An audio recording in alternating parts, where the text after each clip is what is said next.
questions need asking.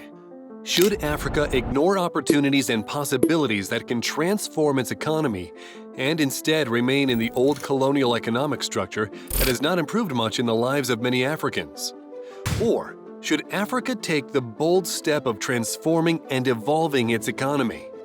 The Chinese economy, which as of 1978 had a world export percentage of 1%, went through structural change and economic transformation, and today it is the largest exporting economy in the world. Alessandro Nikita and Carlos Razo, UNCTAD. What did the Chinese state do?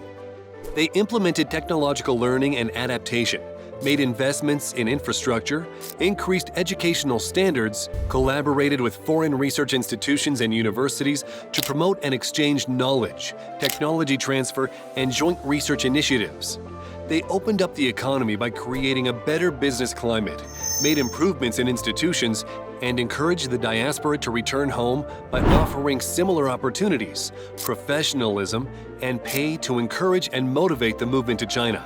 The reforms made by many of the newly industrialized nations in East Asia are reforms that are not impossible or too complex for countries in Africa, but rather very possible if the mindset and political will are present.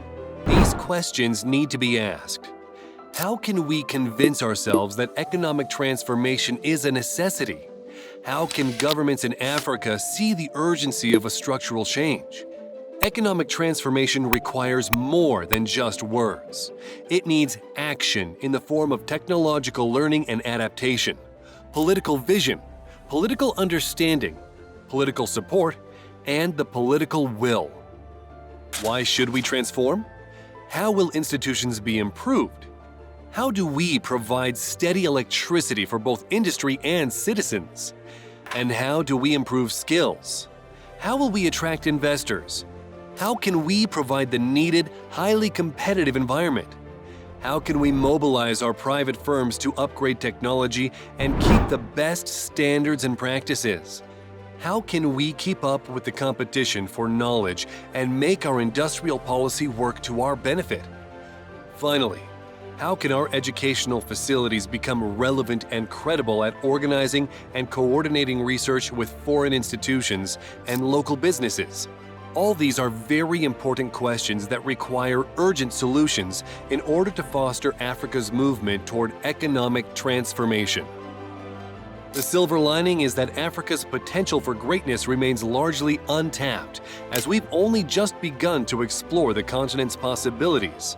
Nevertheless, taking bold and strategic steps is essential in driving us forward, while ensuring that we don't fall behind in the pursuit of economic development and wealth creation. Fast Africa Forward is a campaign to create and inspire the political will to push for and accelerate economic transformation and industrialization in Africa.